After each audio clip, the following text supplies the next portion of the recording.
computer. Okay, so all right, so hopefully more people will get here, and if not, if they watch the recordings, they should know. Come come to the thing, so that we could actually talk this all out. Because otherwise this is less it's less fun the less people are involved. Okay, so we're looking at the third part of the Kuzari that I've prepared for you guys. And let me share my screen. Okay, so um, some interesting things here that I was going over with Levi, because some of this stuff is very interesting. But that's not the most compelling way to introduce this.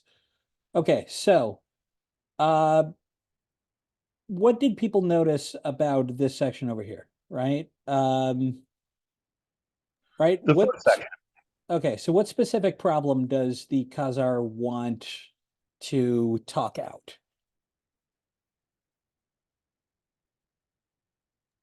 Why would God talk with things that God made?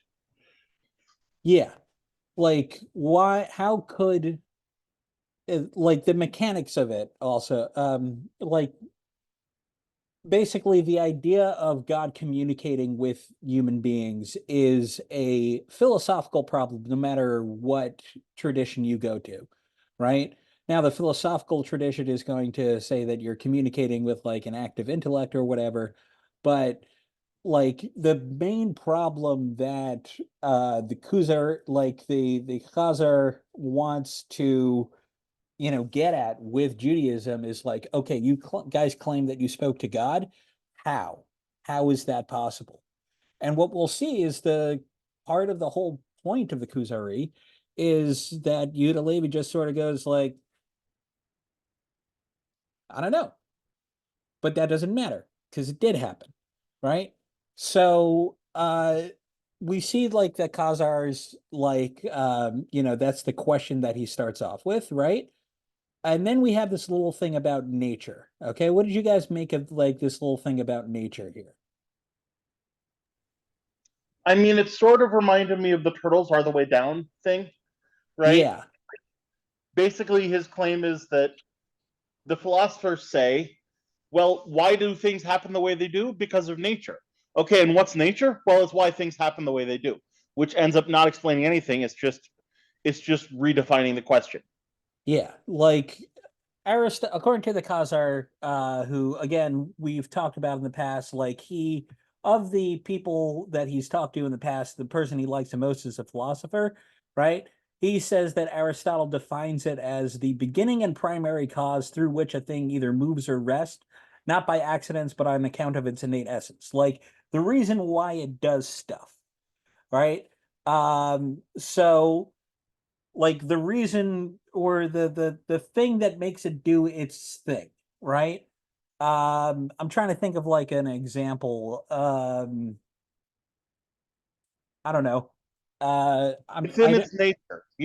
I was thinking of like the specific example I was thinking of, and maybe this is not a great thing about my mental state, but I was thinking about like when some like guy gets accused of some horrible sexual harassment of some kind, and someone says, "Listen, boys will be boys. It's in his nature." right. So yeah, Like that that's would not actually dealing with the problem. It's just like trying to that's define away the just problem. saying that like, the thing that boys do is, harass people. And when they do things, they are being like, I would say that, what this, cause equals nature thing is that like it's a thing when a thing acts like itself, right? Or to use like pop culture language, like when a thing stays in character, right? Um, but the thing is that you could talk like, and this is what the Khazar is going to, get to on his own. Like you could talk about like all the things in the universe doing their thing, doing their nature, right? But that doesn't, create that doesn't, at a certain point you're just replacing God with nature, right? You're replacing, hello Armani, welcome. I feel like I haven't been welcoming enough to everybody. So Hi. okay. So as we've started over here, right? We're talking about like the Khazar, talking about like, the philosophical view of creation happening as a result of like things acting like themselves, like nature, right? But at a certain point, it's just as Isaac was saying, turtles all the way down, and you end up with and like the Khazar ends up saying, right? Sorry, let me get to the thing, right? They have misled us by these names and caused us to place another being on a par with God. If we say that nature is wise and active, right? At a certain point, you're claiming a wise and active agent involved in forming and creating the universe. You like this reminds me of sometimes, like in our contemporary age, when people say like, the universe wanted you to do this or whatever. Like there's all these varied ways that people who don't want to say that they believe in God will replace God with some other thing, right? TikTok spirituality. It's looking to mind. I Yeah, feel go like ahead.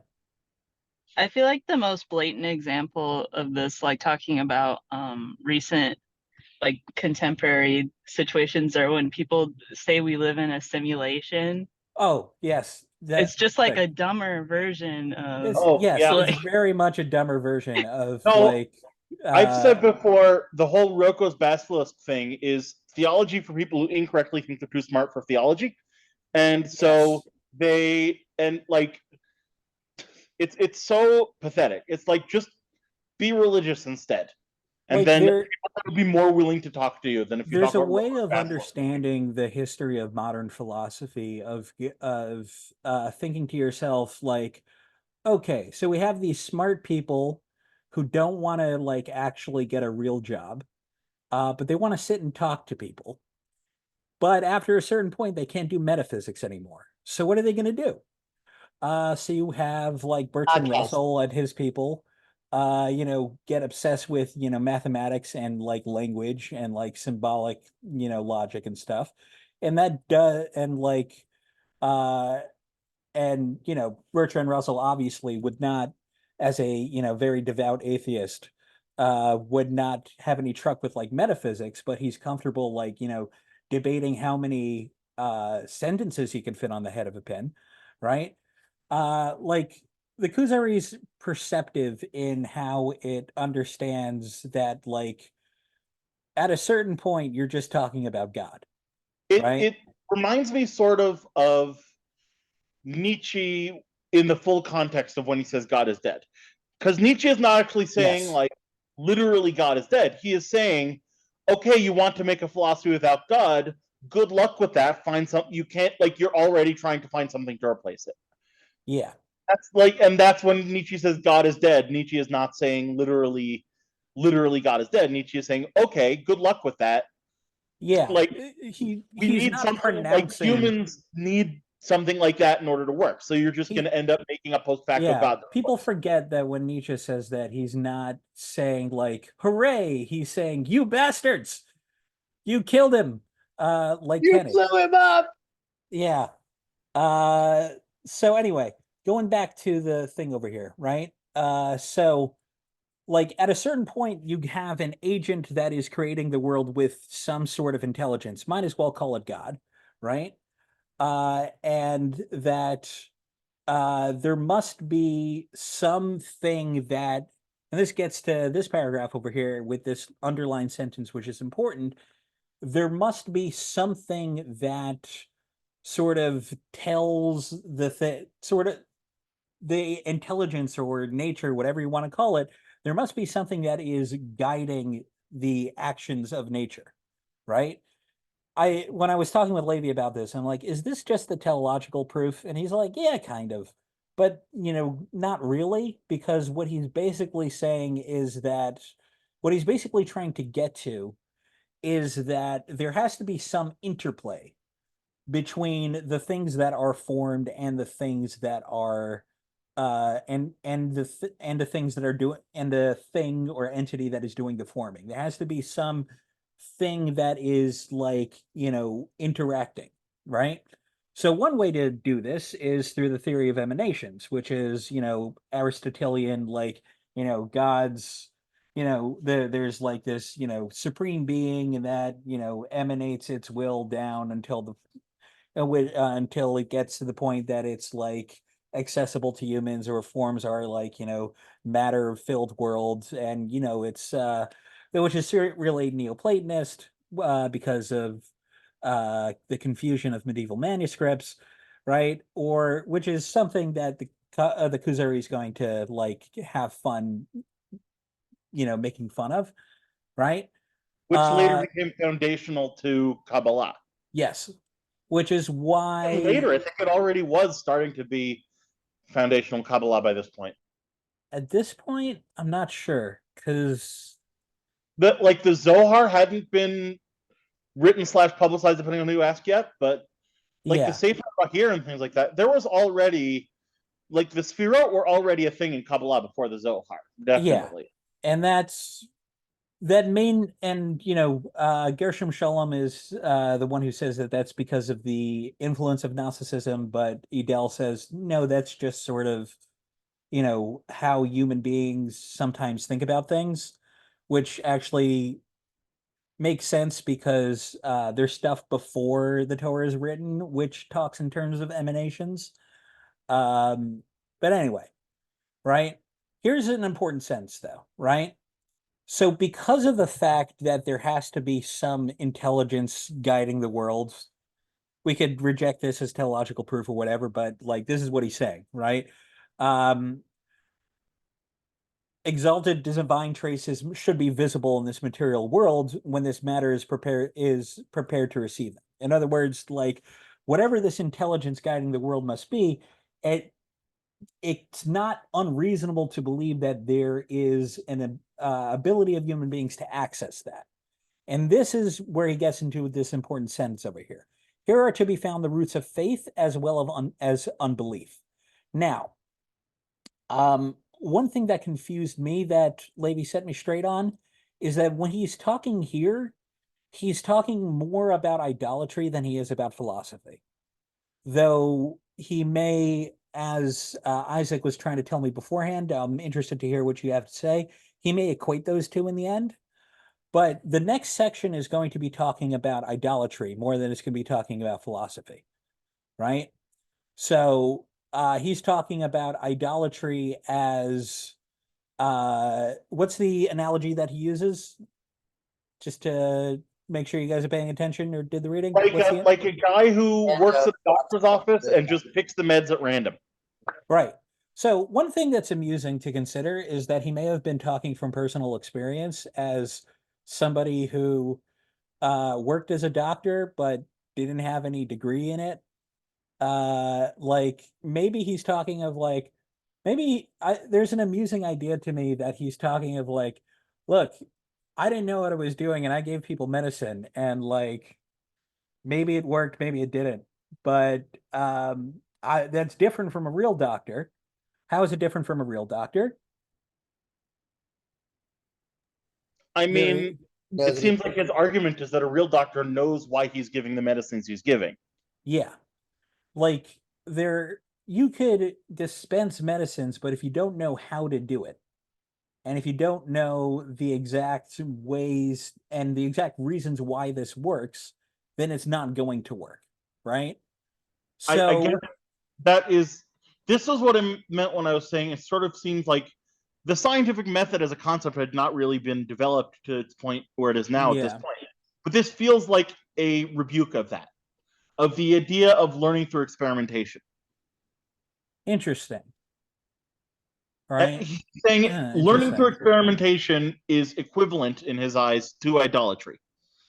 Because, like, if you think about it really, really vaguely, what is a double-blind study of a med, if not people giving meds to people to see what happens at random? I'm not sure I agree. because like he's saying you could you're not going to get the effects, right? He's still thinking that there is a difference between like good and bad medicine, right?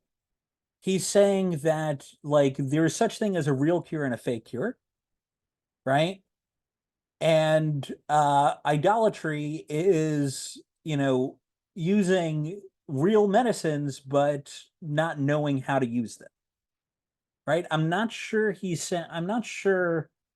I agree with what you're saying, that like they were the problem with idolatry was that they were conducting experiments in how to reach God, that they, I guess maybe, and that like with all this stuff, because I think, sorry if I'm hard to follow right now, like I think what he gets to in his work, Yehuda HaLevi, is that like there's an efficacy of the Jewish particular way, which is proven by history, which is not proven by idolatry. Like idolatry didn't work and Judaism did work. Does that make sense? Or does that respond to what you were saying? Let me just look at the chat. Isaac, does that make sense? I guess. I don't know. I feel like in maybe, but also I feel like it could very easily be used as, again, I think obviously he was not talking about science here because science didn't exist. Yeah. Right? But so I do think he's much more empirical than some of the philosophers of his day. He's much more in favor of empiricism, of like this works and this doesn't, than he is in rationality, right? Yeah, so that's why I'm pushing back a little bit. I guess his thought experiment about the doctor, it felt like the question I would have is, so where does the doctor who know what the meds do learn what the meds do? Right. So that's where he's going to get to prophecy. Right. But I feel like the response that one could give is, well, that doctor learned it by giving people meds to see what would happen. Right. So I guess he rejects the religious method of like, let's sacrifice, our most prized possessions and our virgin daughters to the volcano and see if it ensures the corn harvest. Right. Like Yonah, like the sailors in Yonah. That's interesting. In the first chapter of Yonah, the sailors, like, they were offering to every single god and nothing's working. And then they say, hey, Yonah, you're from that country over there. You deal with your god. Tanakh well enough to bring that as a possible example. So that would fit with what you're saying. And what he's saying, I'm interested to see if he'll bring that up as an example. But also, and I don't want to go to question 5 already, but this is sort of what the Kuzari is doing. He is trying to use reason to figure out which religion is the best religion. Yes. He's picking and choosing different religions to see which one works the best, which is the whole thing that Yehuda HaLevi is saying doesn't work. Yeah. Is that what I meant when I put that bonus question in? I was assuming. Yeah. How does this relate to the The whole deal of the Chazar King is that he's doing this. He's going from God to God, trying to figure out which one makes sense. I think what I meant there was that, like, the whole dream thing is that you have the right intentions, but you're doing the wrong actions. And the rabbi is pointing out that, like, you can have the right intentions and do the wrong actions if you don't know your stuff, right? If you don't know what you're doing as a doctor, you can have the right intentions. I definitely intend to cure you. I don't want you to be suffering anymore. I mean, look at you. It's the 1100s and you've got a terrible wasting disease. But if you don't have antibiotics, which nobody has at this point, so they're all kind of bad doctors in this method, which, again, given his life experience, may be the point. Nobody knows what they're doing, so intentions are not going to work, right? But I like your read also that he's also trying to, like, try out different things to see what works, whereas like you should, yeah, it's interesting. Okay, so let's go on to this next thing, because we're going to get a recap of the Torah.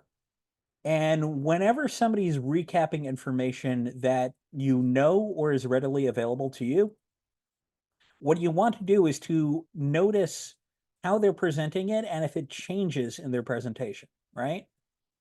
So did anybody notice, before we get to like the questions, did anybody notice anything about the way in which the rabbi here or the Kuzari, using the rabbi as a puppet, presents the story of the Israelites in Egypt?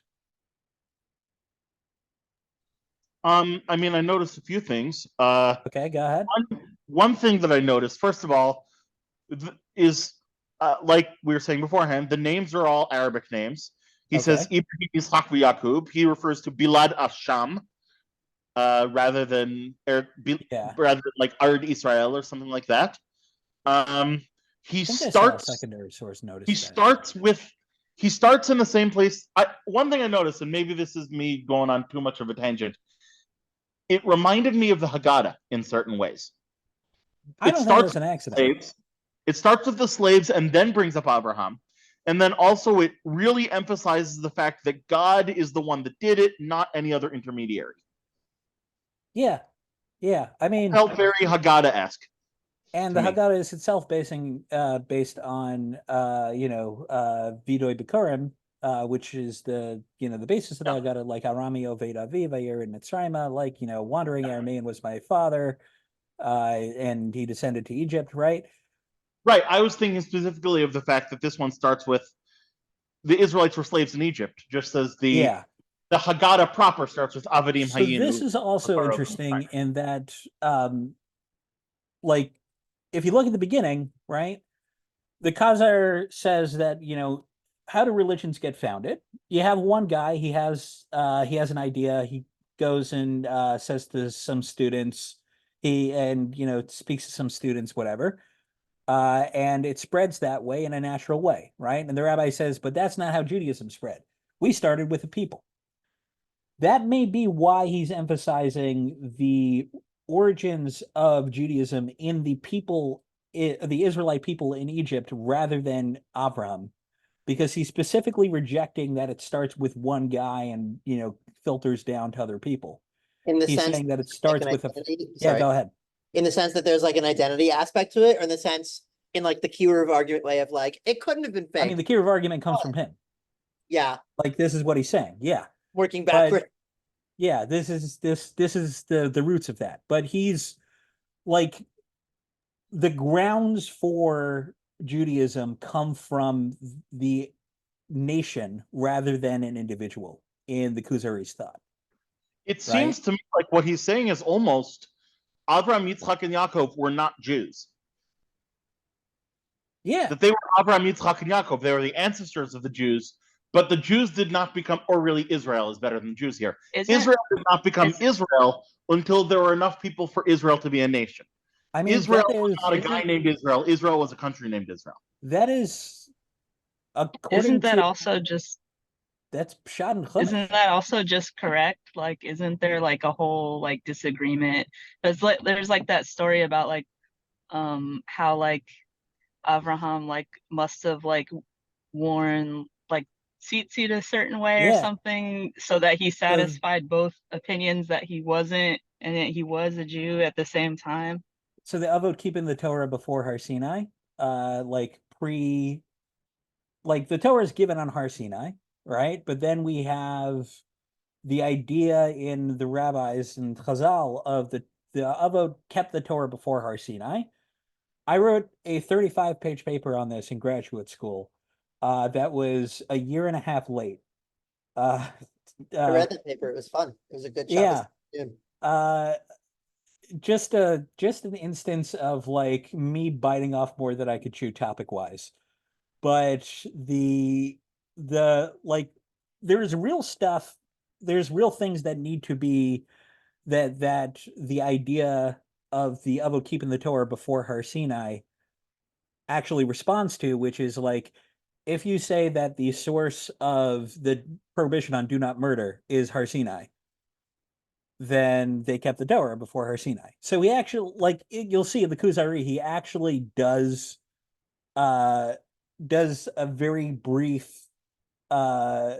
explanation of what was kept before Har Sinai, but like the Torah, the source of Jewish religion is the Sinai revelation, right?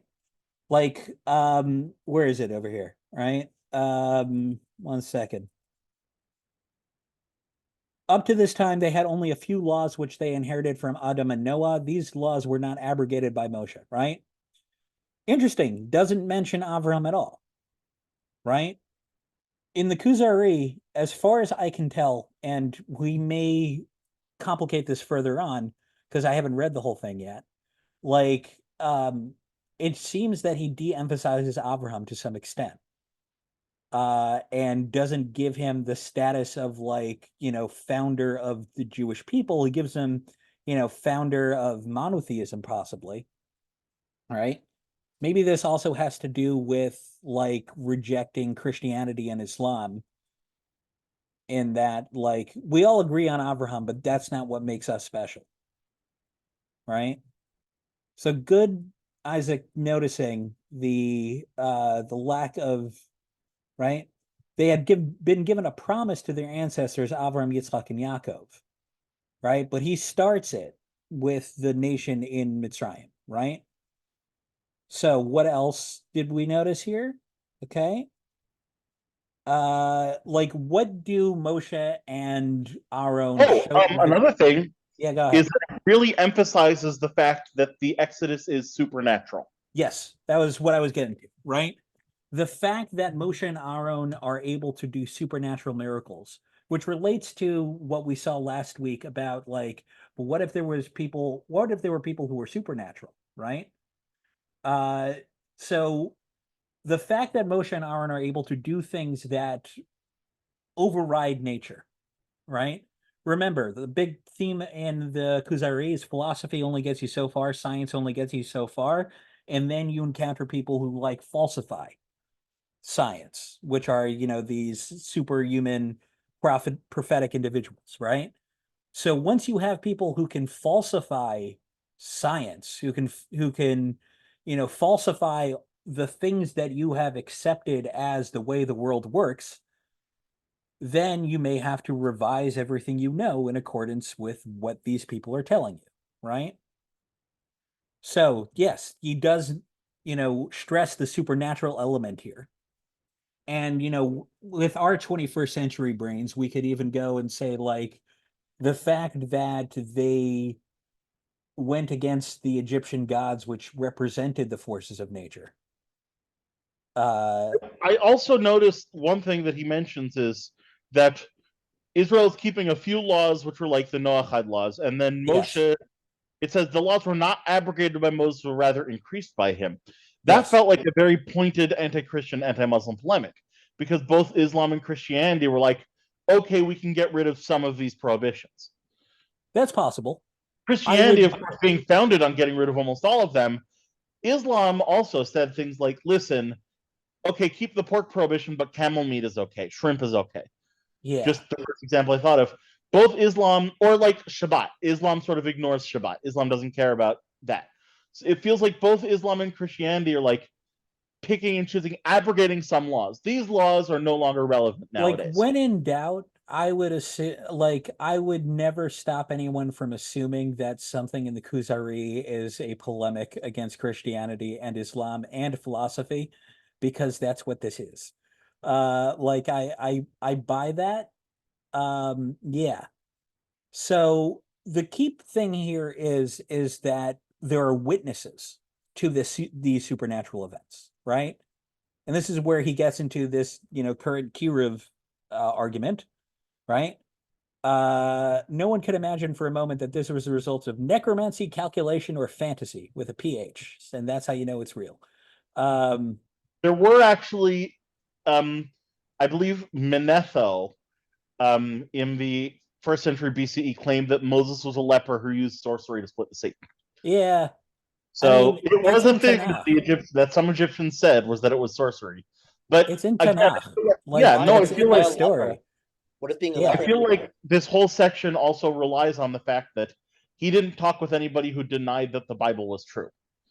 Yes. That, Absolutely. like, he talked with Muslims and Christians, and they're both like, yeah, it's true, more or less. The Muslims would say more or less. I think Christians would say yes, but more. But like, he didn't talk with anybody who just denied that the Bible was true. And he dismissed them as not having a coherent tradition or, Yeah. being untrustworthy. Right. Right. So again, Which I feel like is a major flaw in the whole argument. the whole problem with using this as a curative argument is that it only works when confronted with Christianity and Islam, but it doesn't quite work when confronted with any other, tradition. It doesn't work with atheism or like any sort of dharmic religions. It works with people. I think one group that it might work with is like messies, Jews for Jesus, people who are like, well, listen, I'm ethnically Jewish, but why can't I be a Christian? And I feel like this would work better for that. So For I where do that's think, like, to the degree that we can rescue Yehuda HaLevi or, present this as compelling, like, I do think there's something to the idea that he's presenting that the grounds of Jewish belief are the experience of a people rather than an individual, right? That revelation was not just the experience of one individual, but it was the experience of an entire nation. And that nation keeps alive that the living tradition of that particular revelation. I don't know if it makes it more or less trustworthy than others, but I do think that that is sort of the way that he views what Judaism is. Yeah, I think like part of like what the argument hinges on is not just like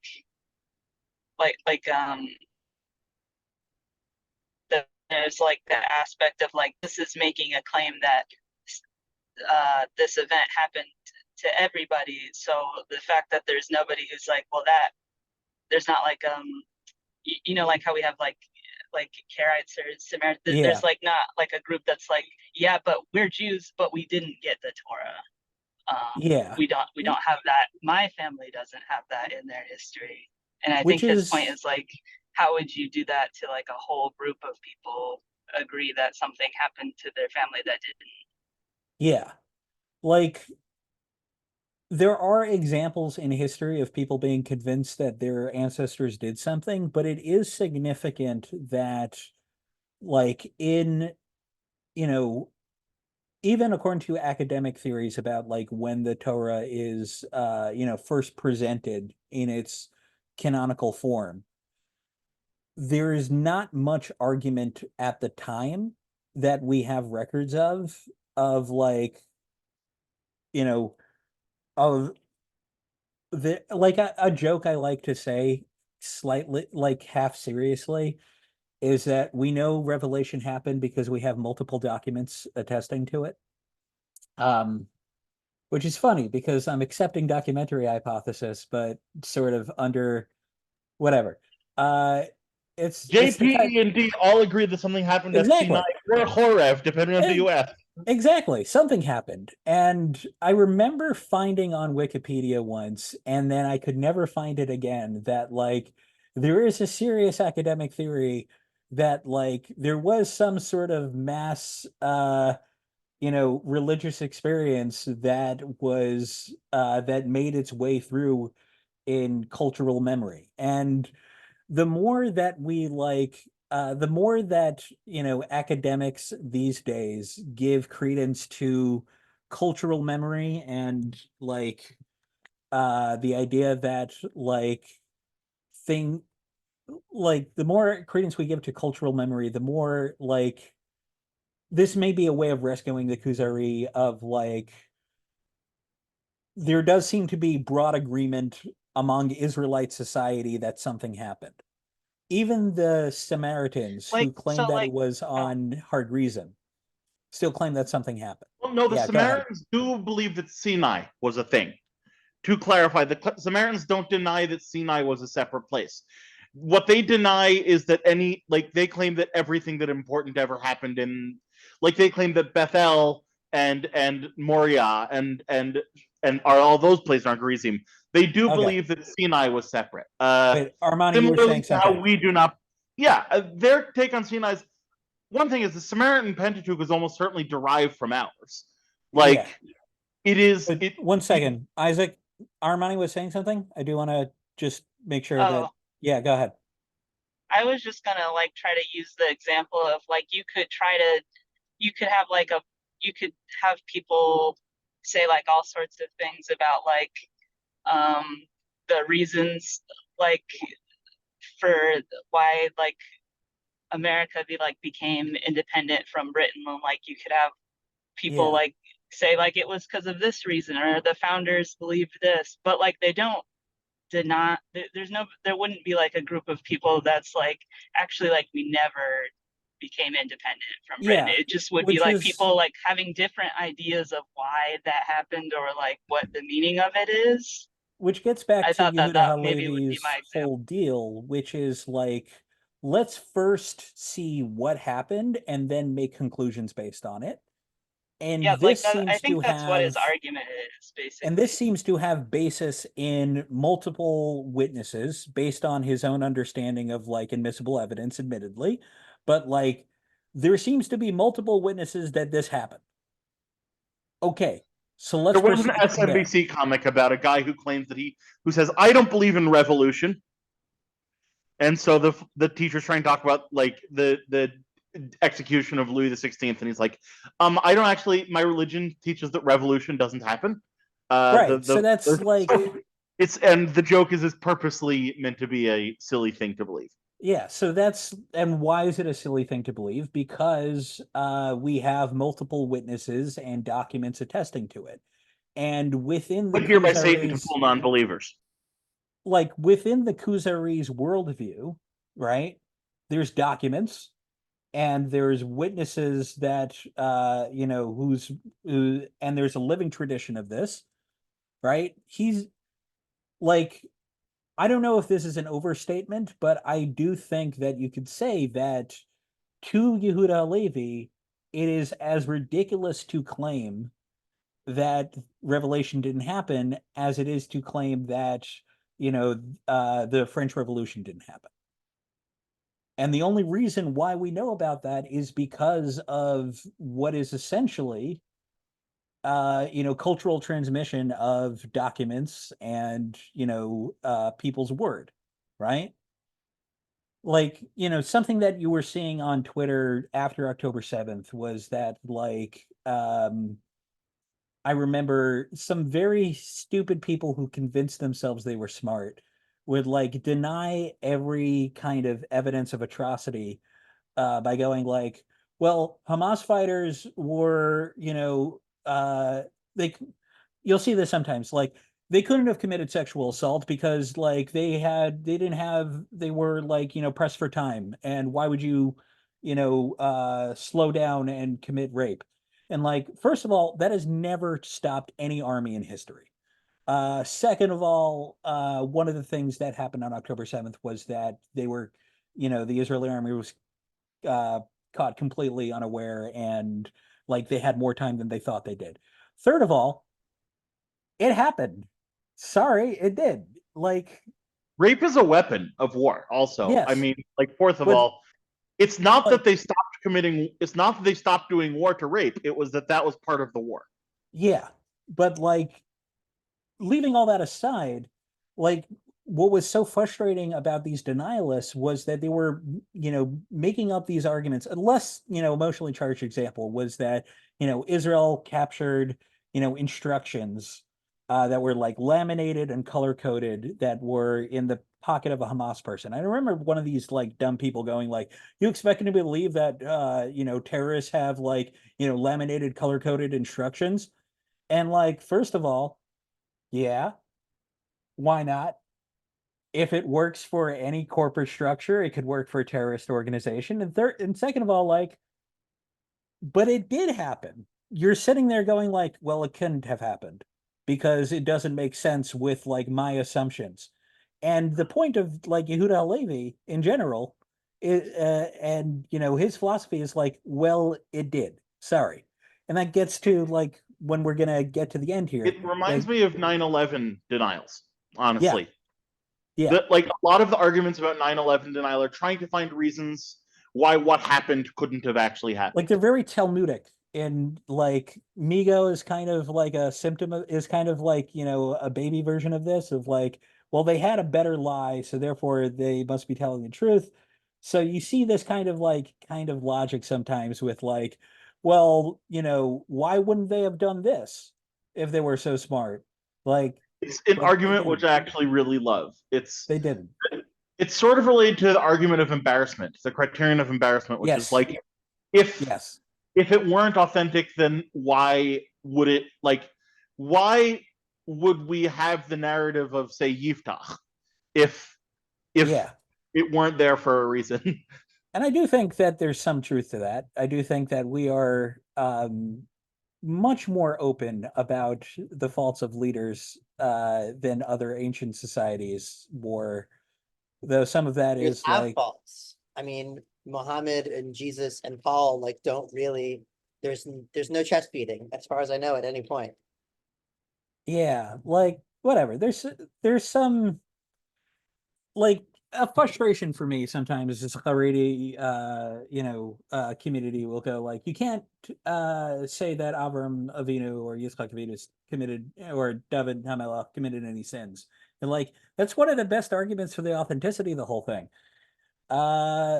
It was, But I did once make, you know, the meme template where it's like the guy trying to convince Patrick of a thing, and Patrick admits that all the points are right, and then says so, and then Patrick denies the whole claim, even though he's like actively said every single thing. yeah, I made one about David and sinning at one point, where it's like, so David commits adultery, says I have sinned, is punished with his children dying because of it. If you take the traditional take that he wrote the book of Psalms, then he also wrote poems where he talks about how he's a sinner and how he's committed sins and needs to be forgiven for his sins. Everyone calls him a sinner. He says he has hi sinned. Jonathan. And yes, but also anybody who says David has sinned is nothing but mistaken. It's Okay, so let's get back to the Kuzari. Sorry. All right, so let's talk about his stuff on Revelation because it seems to be pretty important.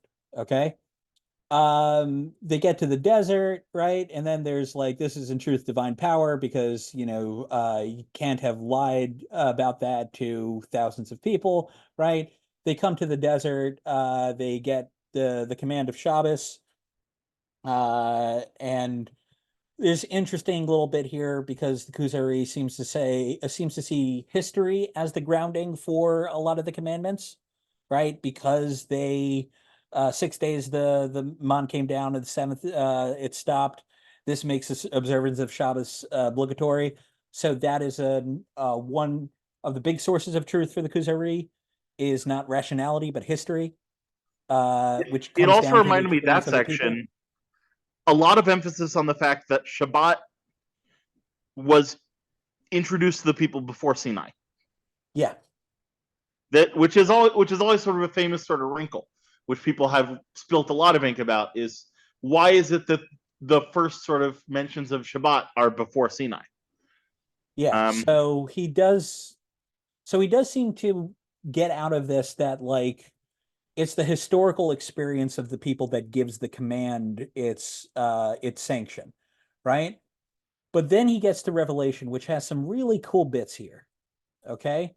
Sorry to hurry that up, right? So why, when you read this, why did they need Revelation? According to the Kuzari. To make it clear that the religion was not a human religion, that this was not all Moshe's idea. Right.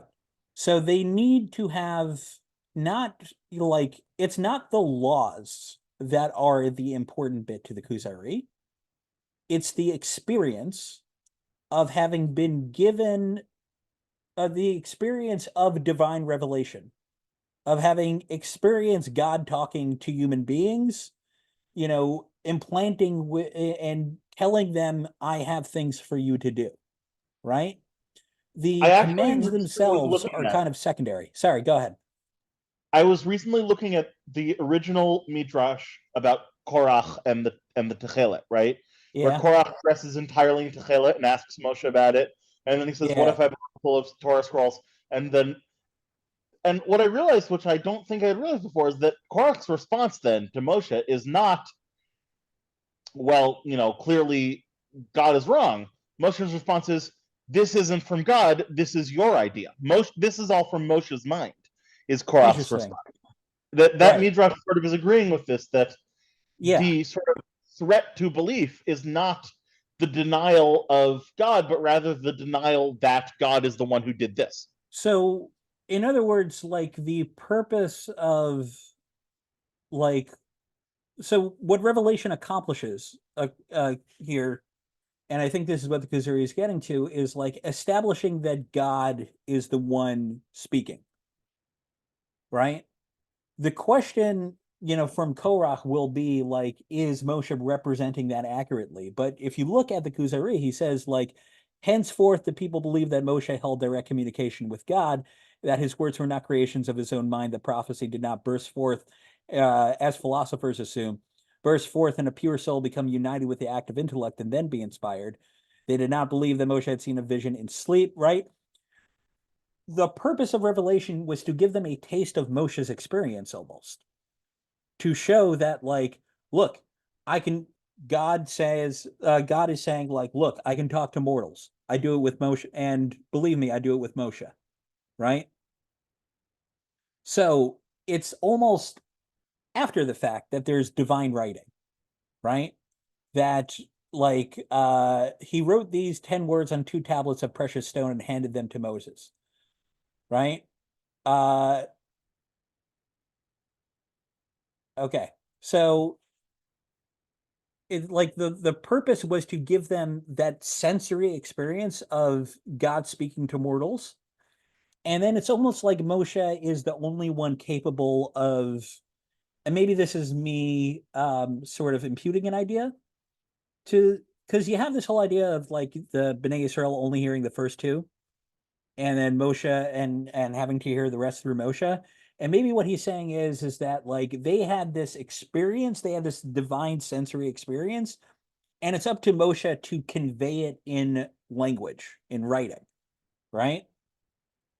Which might be a cool way to understand that whole midrash of like Bnei Israel got the first 2, which was the main point of like, I am God, right?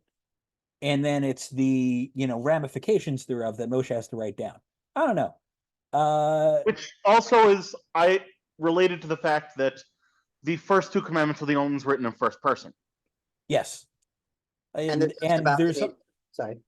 and there's also in Chumash itself, it says that the people come to Moshe and say, we could not, we could not withstand we are too afraid to hear, you have to talk directly to us, right? It doesn't say anything. And then in Sefer Devarim, it also says, you were too afraid and asked that I speak on behalf, right? Yeah. Those are like, it is a very close medrash to Pshat. I would argue it might not even be a midrash. The I mean, lines I guess between it's the a 2 are midrash pretty in slippery. that it But I do want to get to what Jacob wanted to say because I interrupted him. Go ahead, Jacob.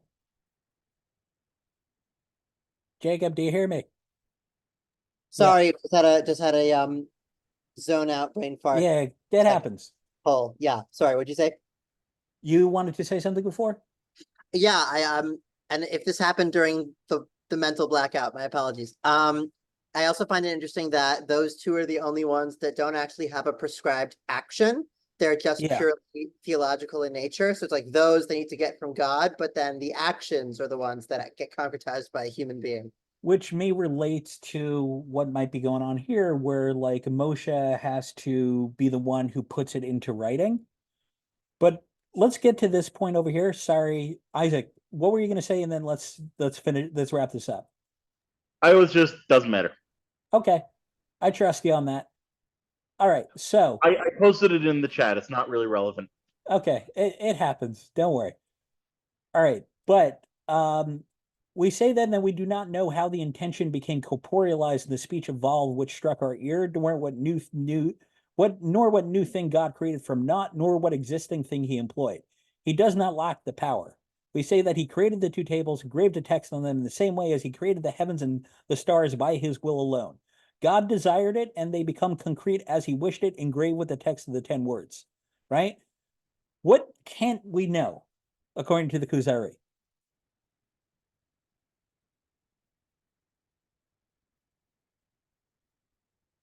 I think it's very simple. We don't know how. We don't know, like, you're asking, how does, man speak with mortals? And I'm telling you, says the Kuzari, or it's confusing because the Kuzari is the king, the Kuzari is the book, the rabbi is the character, whatever. But like Yehuda HaLevi in the Kuzari is saying, like, we don't know how. I'm not going to sit here and tell you how. I don't know how, God made revelation in the same way. I don't know how God created the world. Notice the equation here between revelation and creation also, right? He just did, and those are the facts that we deal with, right? I have evidence that he did. I have, proof from history, proof from the history of my people, proof from cultural transmission of memory, of text and whatever. But that's what happened. I'm not going to sit here and try to explain it to you, right? As the water stood at his command, shaped itself at his will, so the air which touched the prophet's ear assumed the form of sounds which convey the matters to be communicated by God to the prophet and the people. I don't know how God decided told the water to stand still. I don't know how God works in creation, but he does, and he did, right? The rabbi even concludes here. Yeah, go ahead. I was going to say, I think it's interesting that he is that the sort of two quintessential examples he's using of incredible miracles that everybody sees are the splitting of the sea and the revelation at Sinai, which I think there's a long history of those two being sort of the quintessential miracles that everybody saw. Yeah. And one of my favorite sort of little bits of liturgical history is that up until the 16th or 17th centuries, there were Ashkenazi communities which would recite the Targum specifically on the seventh day of Pesach and the first day of Shavuot. I've been to if you go to certain Haredi communities and certain Hasidic communities, there is a tradition to say Shirat Hayam at midnight on the seventh day of Pesach, and I did it once, and it was pretty cool. Yeah, there's those are 2 days of the Tikkun. There's also Tikkun on Hoshana Rabbah, but that's different. Yeah. But also just before that, because that's like a Kabbalistic thing. Before that, there was, even after the Maturgamon was abandoned from everywhere else in Ashkenazi practice, it was preserved specifically for the seventh day of Pesach and the first day of Shavuot, because those were the two miracles that everybody saw. So they're the miracles that are translated. The translation is a representation of the communalness of it. And then because it was exciting that there would be translations, there were cool piyutim written for it, which is the reason why Akdamut exists. Yeah. Akdamut was originally an introduction to the recitation of the Targum on Shavuot, which is also why the Western practice is to read after the first verse instead of before. Okay, back to this. Just want to finish this up here, okay?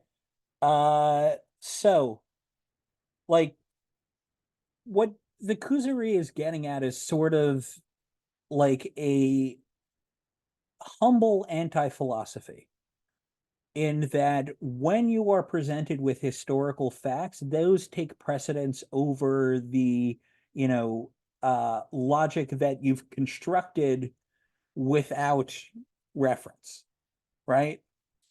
When he attacks Greek philosophy, he's saying that, you can only get so far with this because this is what you can construct when you don't have tradition, right? I don't know where I was going with that. Sorry, leave that behind. Okay. That won't be recorded, don't worry.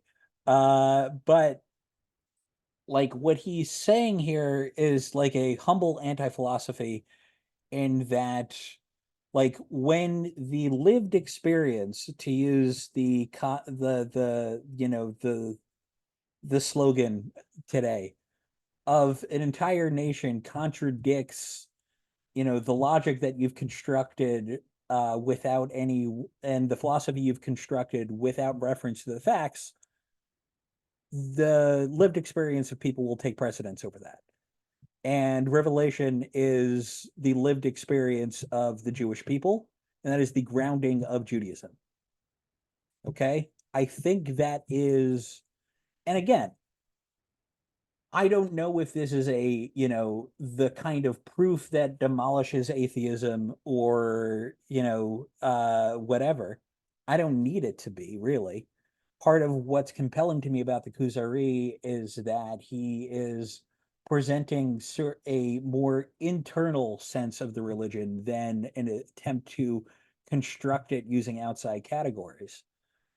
So I'm less concerned with, and maybe this cuts against the Kuzari, which is written in forms of a dialogue, but like,